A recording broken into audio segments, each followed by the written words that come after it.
أعوذ بالله من الشيطان الرجيم بسم الله الرحمن الرحيم الحمد لله الذي لا يبلغ مدحته القائلون ولا يحصي نعماءه العادون ولا يؤدي حقه المجتحدون الذي لا يدركه بعد الحمم ولا يناله غوص الفطن ثم الصلاة والسلام على أشرف الأنبياء والمرسلين حبيب قلوبنا وطبيب نفوسنا وشفيع ذنوبنا سيدنا ومولانا أبي القاسم محمد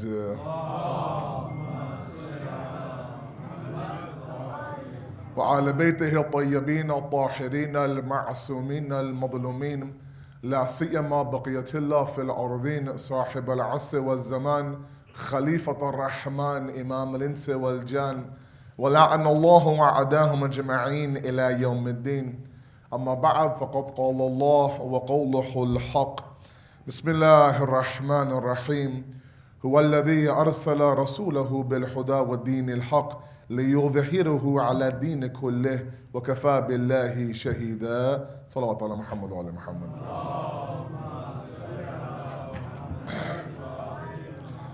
The privilege of faith has been our ongoing topic. Tonight is lecture number 8. Our discussion has been revolving around the idea of reaffirming and strengthening our aqidah, our ideology, as individuals and followers of this deen-e-haq that the Quran refers to, this true and one Islam.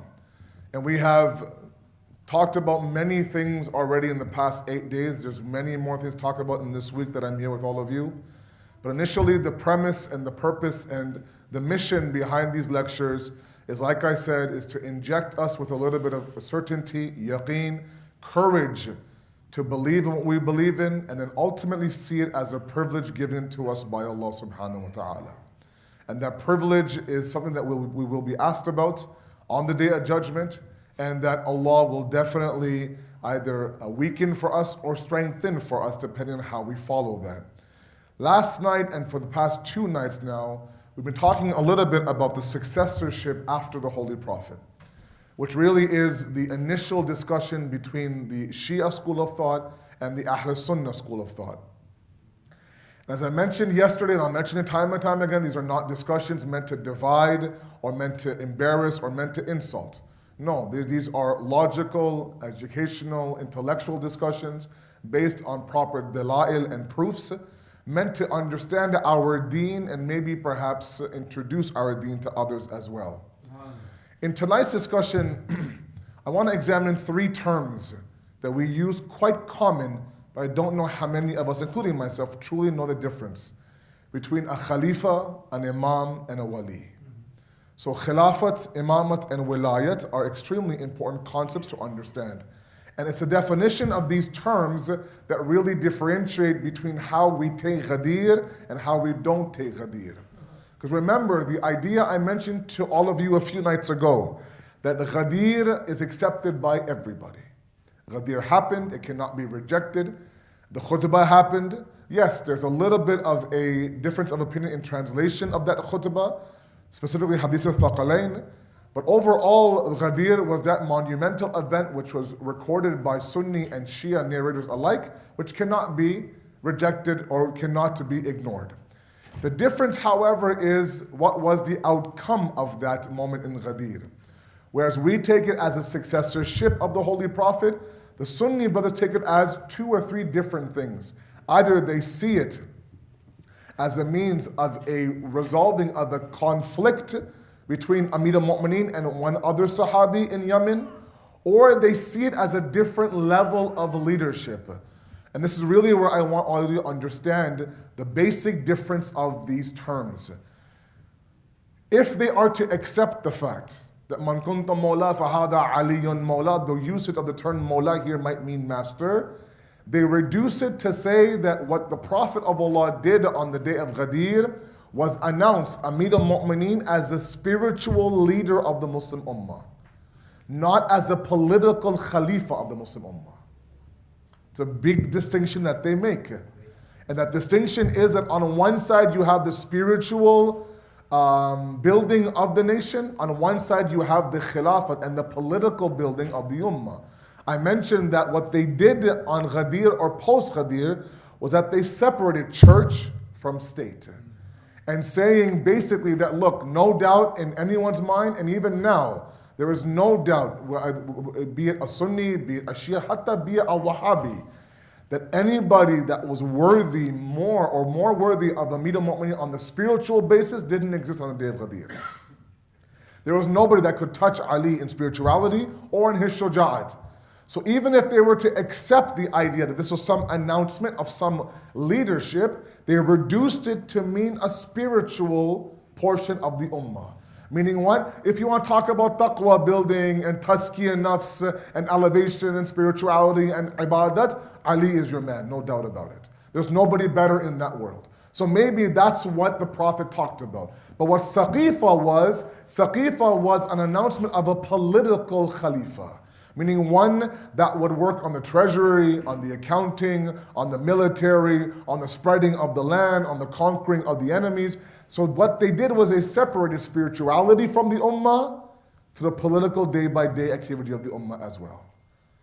To kind of give you an example of today's day and age, a little bit of a hassas discussion, don't mind me. Sometimes when we bring ulama on into our centers, we tell them or define to them what their role might be.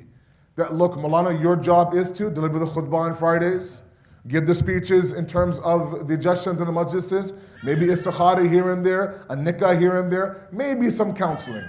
But the day-to-day logistics of the center, the accounting of the center, the funds of the center, for example, the paying of the bills, or what kind of programs we want to have, that is up to us and the EC or the board. That has nothing to do with you. You do the khutbahs, we'll do the formalities and logistics.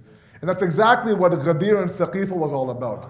Ghadir was all about, okay, Ali, you do the khutbahs, you give the salat, you give the prayer, no doubt. If anyone comes asking about this fiqhi mas'ala, we have you on board. But the day-to-day affairs of the ummah was all about Saqifa. And they separated these two paths. Sallu ala Muhammad wa ala Muhammad. And in the process, khilafat went this way and imamat went the other way. And that's why today khalifa is a very badnaam term in the Muslim world. It really is. You say khalifa to a Shia crowd and we kind of get a little bit uneasy. Because we think about that moment of Saqifa or other khulafa. When the reality is that every imam is a khalifa. But every khalifa is not an imam. So let's examine these terms in totality. Sallu ala Muhammad wa ala Muhammad. And again, I ask you, I'm here. I stay to the end of the program. Anybody disagrees or challenges or wants further explanation, I am here. You can't miss this off the member. Okay? Let's examine first of all what is a khalifa or khilafat. Okay? A khalifa, for lack of a better term, translates to a representative, a janashin, as you say in Urdu. Okay? Which either means that you are a representative for that moment, for that position, for an X amount of days, or you are a general representative for, let's say, somebody else. It's a very generic term, used in the Quran, no doubt. When Allah subhanahu wa ta'ala now is telling the angels, وَإِذْ قَالَ رَبُّكَ لِلْمَلَائِكَةِ إِنِّي جَاعِلُ فِي الْأَرْضِ خَلِيفَةً, that I wished that when your Lord told the angels that I wish to make on this earth a khalifa, right? Sometimes we think that khilafat was given to only Adam specifically. No, this khilafat is given to every human being. We are all sitting here as the khulafa of Allah subhanahu wa ta'ala. At a very level, a very general level, we are asked to represent God on earth through our actions, through our belief, through our representation of His attributes. Meaning the more we can reflect the sun as the rays of the sun, the better it is. It's a very generic term to mean any sort of representation. So for example, when the Prophet would leave Medina for one day, he would leave a khalifa behind, a janashin behind, that would of course look after the day-to-day affairs for one day, or for 2 days, or for 1 week. Okay? That is what a khalifa is. Somebody who represents, let's say, a certain individual or a certain policy. Okay? A very generic, a very general term the Quran uses to include all of humanity. When it comes to imam, however, and the status of imamat, imam now is no longer a simple janishin representative. The imam, the term imam, is represented as a rahbar, as a leader that looks after all dimensions of society, be it their everyday needs, be it their individual needs, be it their communal needs, or be it their internal spiritual needs as well. The imam is not only responsible for ensuring success at the dunya level, but also at the ukhrawi level as well, at the akhirat level as well. Meaning the imam is responsible for the development of the soul and of the body as well. Whereas the Khalifa is not responsible for the idea of the internal movement of the ummah towards Allah. They want to make sure the economy is running well, the jobs are there, people are well fed, the poor are looked after, the women are respected, and so on and so forth. So there is a huge difference. One is very and general, one is very khas and specific. Right? That's why we have, when you learn mantiq and logic, and there was a time in the West where first-year university students would learn logic inside of university. Now that's gone. In the Hawza, you don't get to the basic discussion on theology and aqaid unless going through 2 years of mantiq. Meaning what? They teach you how to think as they describe it to you. Before you can even enter the idea of God and imamat, they say, look, go through these 2 courses on mantiq. In there is this idea of am wa khas min wajh, meaning what? The idea that some things are intertwined in others. So sometimes, they have these diagrams, okay? Follow me for a moment. They have this diagram. So imagine that the word imam is written and there's a big circle around the word imam. Within that circle, there's another smaller circle, and the word Khalifa is written inside that smaller circle. Meaning within the Imam circle, there is a Khalifa circle. But within the Khalifa circle, there's no Imam circle. Meaning what? That every Imam is a Khalifa, every Khalifa is not an Imam. And the idea is that an Imam in totality is one that looks after everything.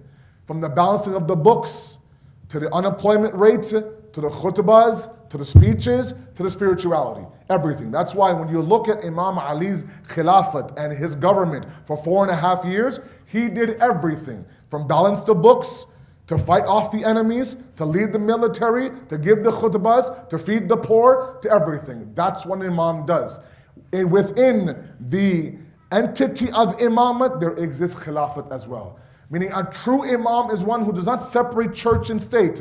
Islam never came about to separate these into different identities. No, Islam is an all-encompassing social, economic, spiritual entity that looks after every dimension of the ummah, be it the government level, be it the individual level, or be it the spiritual level as well. Sallu ala Muhammad wa ala Muhammad. But the imamat level is not given to everybody and anybody. Again, the Quran refers to the idea of imamat when it comes to the story of Nabi Ibrahim. But look at the levels of Nabi Ibrahim. He goes from a state of a servant of Allah to the prophet of Allah, to the Khalil of Allah, to the Ulul Azam of Allah, and then to the imamat level. In Surah Baqarah, very openly, it talks about وَإِذِ ابْتَلَى إِبْرَاهِيمَ رَبُّهُ بِكَلَمَاتٍ فَأَتَمَّهُنَّ. Right? قَالَ إِنِّي جَعِلُكَ لِلنَّاسِ إِمَامًا. That after we tested Ibrahim, and it was a very severe test now. Abraham wanted a child in his 90s. He begged Allah, give me offspring, give me offspring, give me offspring. In his late 90s, some books say, Allah gave him Nabi Ismail. Can you imagine now, after decades of begging to Allah for a child, he's given a son. And right away the hukam is what? To sacrifice that son. I gave you that son, now I want that son back. And that was a test. That was a test. And he passed that test. فَأَتَمَّهُنَّ. He passed that test. Now the result of that test was now at this stage in Nabi Ibrahim's life, he was already a prophet, already a Khalil of Allah, already Ulul Azam, the 5 major prophets, but there was one more level remaining. And that one more level remaining is a result of a very severe test where he proved to Allah that, look, Allah, I'll sacrifice everything for you if it means your pleasure. And that level resulted in him what? إِنِّي جَاعِلُكَ لِلنَّاسِ إِمَامًا. صلوا على محمد وعلى محمد. So imamat is not given to everybody. Imamat is a very specific maqam given to certain individuals after they've earned it. That's why I talked about the conditions of an imam last night are very internal. Isma, ilm ladunni, shuja'at, all these things have to exist in an imam for him to be considered an imam. All of that is an internal discussion. I can't measure someone's ilm ladunni, I can't measure someone's taqwa, I can't measure someone's isma. But Allah subhanahu wa ta'ala can. That's why we claim as Shias that the Imam has to be selected by Allah, not elected by the Ummah. Because those qualities have to only be seen by the Creator and the Creator alone. Sallu ala Muhammad wa ala Muhammad. Okay, so a Khalifa is one, an Imam is one. I hope it's clear now. Khilafat is very That's why even today, some Sunni brothers believe that the leaders in Bahrain are the Khalifa of Bahrain. Doesn't matter if they do dhulm or justice, they're the Khalifa, that's it. There's no condition for them or no criteria for them. They are sitting on the throne, they are the Khalifa. Whereas in Imamat, we cannot accept the fact that Imam can ever do dhulm for one moment. He is ma'soom. He has to be ma'soom to carry the mission forward from the Holy Prophet. If the ismat and the infallibility of prophethood makes sense, the infallibility of imamat has to make sense as well. Okay? So these two in a very, very quick nutshell is what Khalifa means and what the Imam means. Higher than the Imam is the Wali of Allah subhanahu wa ta'ala. And wilayat is a very detrimental, is a very important discussion inside Shia ideology. Who is or what is a Wali? Sallu ala Muhammad wa ala Muhammad, please. To understand, the word wali, as you know, means authority, an authority figure. Wilayat comes from walaya in Arabic, means authority given. But the problem sometimes is, and where our Ahl Sunnah brothers don't quite understand the idea of a wali, and they challenge our you saying that all of you worship the Imams. You worship the Ahlul Bayt. You replace Allah with the Ahlul Bayt. You believe Ali to be your raziq. You believe that, you pray to Imam Hussein.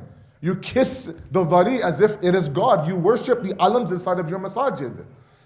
Because to them, they replace Allah subhanahu wa ta'ala. And no doubt, there is a tabqa out there, a group out there that believe in the ghali and the ghulat of the Ahlul Bayt. Ali, Allah, Ali, that we reject wholeheartedly.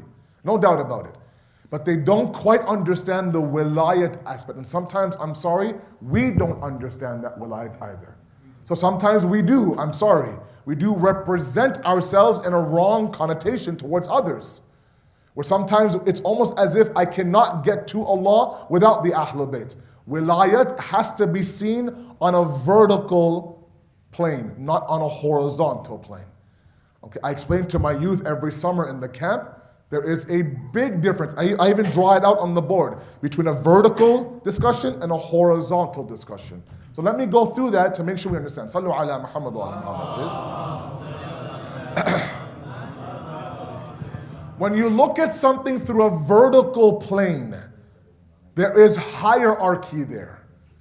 Meaning somebody is on top and anything else that exists on the same plane exists on a hierarchy level. On a horizontal level, there's no hierarchy. Everyone exists on the exact same plane. Okay, it's horizontal. Somebody is here or somebody is here, it's on the exact same plane. But a vertical plane is something different. A person A up here and a person D down here, they might be on the same plane, but there's a difference in hierarchy. Okay? When it comes to wilayat and authority, it has to be seen on a vertical level, not a horizontal level. And ultimate wilayat belongs to Allah subhanahu wa ta'ala. Innama waliyakum Allah wa rasul, the verse says. That surely your wali is first Allah subhanahu wa ta'ala. Ayat-e wilayat that we use and we are so proud of in the Quran. 555. Surah Ma'idah, verse number 55. The famous ring verse of Amir al-Mu'mineen as zakat that we use to prove the wilayat of Amir al-Mu'mineen. We have to extract certain Arabic lessons from that as well. Look at what the verse says. Bismillahir Rahmanir Rahim. Very, very quickly. Innama waliyakumullah wa rasul. Walladhina amanu alladhina yuqimuna as-salat wa yu'tuna zakat wa hum raki'un. Shia majma' mashallah. Right? That surely your wali is Allah and the Prophet, and the one who prays and gives zakat in the state of ruku. Okay? And we believe by the sha'n and nuzul of that verse, it was only Amir al-Mu'mineen. With the beggar, you've heard the story 1,000 times. But look at the use of the word walaya in the verse. It only comes once in the verse. The discussion on wilayat only comes once. Innama waliyakumullah wa rasul walladhina amanu.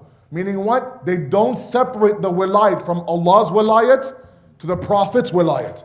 They don't say, Innama waliyakumullah wa waliya rasul. No. It's one wilayat that starts from Allah. He gives it to the Prophet of Allah. Then He gives it to those who pray salat and give their zakat in ruku. There's only one wilayat. Meaning what? It's on a vertical stage. If we take that same verse on a horizontal stage, it's shirk.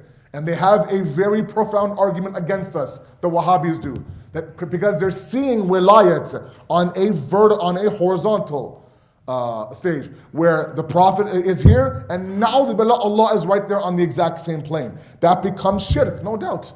We worship the Ahlul Bayt with Allah is the sheer definition of what a mushrik is. But if they flip it and see it as a vertical stage, they see, you know what? That is exactly what Tawheed is.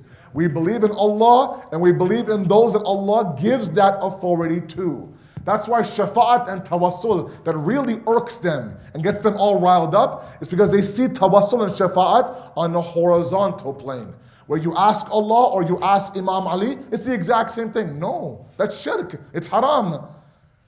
We see shafa'at and tawassul on the vertical stage, where ultimately everyone is to ask Allah for anything that He wishes. But if that same Allah is telling you, if you want to reach me, وَابْتُغُلْ إِلَيْهِ الْوَسِيلَةِ, go through a wasila and get to me, then we are following Allah subhanahu wa ta'ala. And that's the epitome of Tawheed, that whatever you say, Allah will follow. If He says you can ask me, but a faster route to asking me is through the wasila, is through the Ahlul Bayt, then us asking the Ahlul Bayt for anything is not shirk, it's in fact the quite definition of Tawheed itself. Sallu ala Muhammad wa ala Muhammad.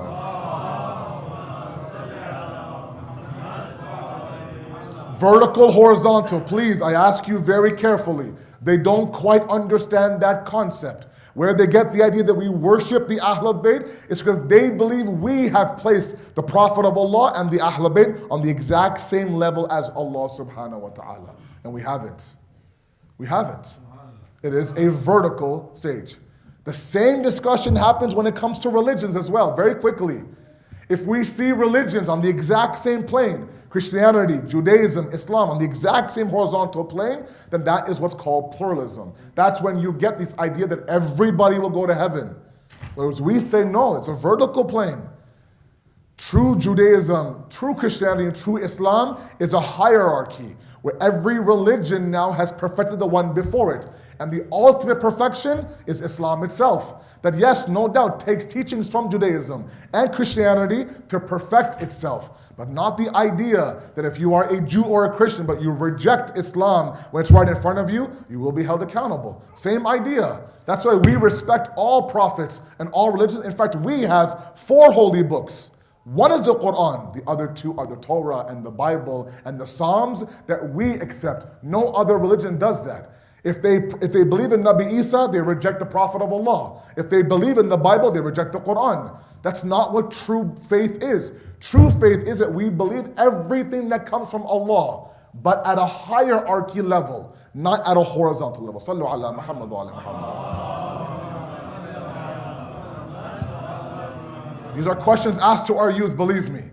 These are things that are asked and they're dumbfounded. There's lost sometimes our youth. They don't understand how to explain these things. Forget others. First, make it known to yourself.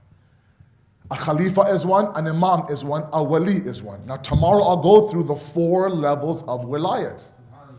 to understand what is it that wilayat is all about. Wilayat is the authority given to the Imams and the Prophet of Allah in this world, but bi'idhnillahi, with the permission of Allah subhanahu wa ta'ala. It's impossible, and I'll use the word impossible, that on the day of judgment, Allah has one judgment and Imam Hussein or Imam Ali or Imam Izman has another judgment, and Allah's judgment is ignored and the Imams are taken. That's impossible. Authority belongs to Allah.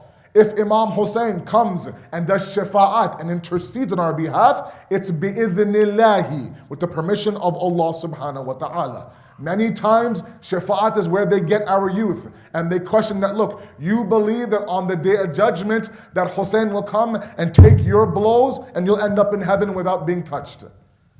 And sometimes we have no response for that.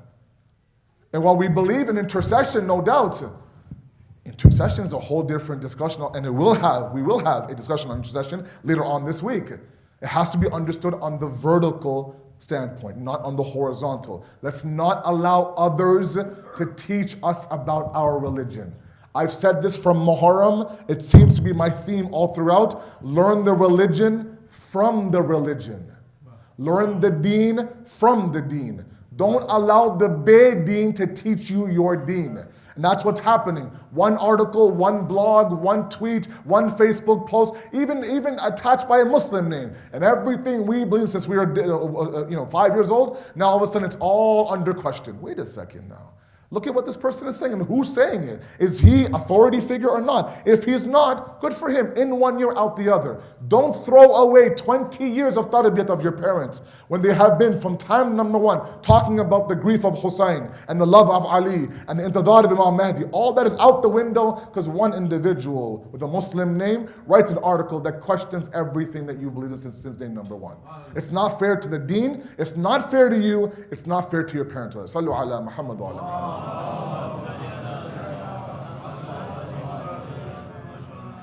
Levels of wilayat, understanding what wilayat is and how it's given by Allah to whoever He wishes. And this happens in our everyday life. The idea of intercession on a logical basis happens everywhere. If I wanted to apply to a company and I knew that one of you were either in that company or the head of HR, I wouldn't go to the CEO. I'd go to you and say, look, brother, this is my resume now. Do your best to kind of get it on top of the other resumes. I know you, you know the boss, get in there quickly. As opposed to me giving it to the CEO, say, look, Mr. Fulan, this is my resume. Okay, thank you very much. I'm one of 300 resumes. Or if you want to marry somebody, we go through, links that, okay, look, can you please put a good word in for me? That's all we're doing. We know from yesterday's discussion, from the words of Ali Muhammad themselves, that Allah has used us for a very specific purpose in this world, to strengthen the deen, protect the deen. I talked about this idea that this Shia ideology has gone through too much to be thrown away at one whim today. So much sacrifice has been given. Besides the Imams, 11 Imams and the dhulm given to them, our ulama, our maraji, our shuhada, our books, our ahadith, our libraries, our women, all of the sacrifices made by the Shias of today is for a reason. That sacrifice is there to preserve this deen haqq, not to be thrown away by one Wahhabi or one Takfiri who might have good makhraj in Arabic. All of a sudden, oh, he must be right because his ains are right and his ha's are right. No, wait a second now. What is he saying? And where is he coming from? And who's feeding him and funding him? And who's benefiting from this? Are all things that we have to ask ourselves. We cannot simply take one instance and throw everything. That's what happens. One Sunni or one Wahhabi or whatever that might email you saying, why do you combine your prayer? Oh, now Shiism is all wrong. Wait a second now. Why do you beat your chest? Good question. Why do we beat our chest? Why do you follow non-ma'asum maraji from Najaf and Qum? Good question. Why do we do that? They don't ask people like me. They end up with their own ideas. And that's when kufr happens. That's when inhiraf happens. That's when all these things happen now that we're seeing, where today's 12-year-old, 15-year-old, 21-year-old are moving away from the deen. And we have to be very careful. Things have been laid out very beautifully for us. In the Quran, in traditions, our intellect, our logic, our ulama, all things are there for you to have your answers. Tap into those resources. Don't allow the Bedeen to teach you the deen. You should be teaching them the deen, in fact. We ask you, Allah subhanahu wa ta'ala, to accept our qaleel ibadat, inshaAllah. We ask you, Allah subhanahu wa ta'ala, in the month of Ramadan to accept our fast and accept our worship, inshaAllah. We ask you, Allah, to forgive our sins and those of our parents, inshaAllah. And finally, Allah, we know that all this bloodshed and tyranny inside of Bahrain, inside of Yemen, Iraq, and Syria, Pakistan, in Nigeria, everywhere we see innocent lives being killed, Sri Lanka, New Zealand. We ask you, Allah, to weaken the hands of the enemies of humanity, to strengthen the oppressed all over the world. And we know that one solution is the coming of our 12th Imam. We ask you, Allah, to help us stand beside that Imam to fulfill his mission, inshallah. Thank you very much. Wassalamu alaikum wa rahmatullahi wa barakatuh.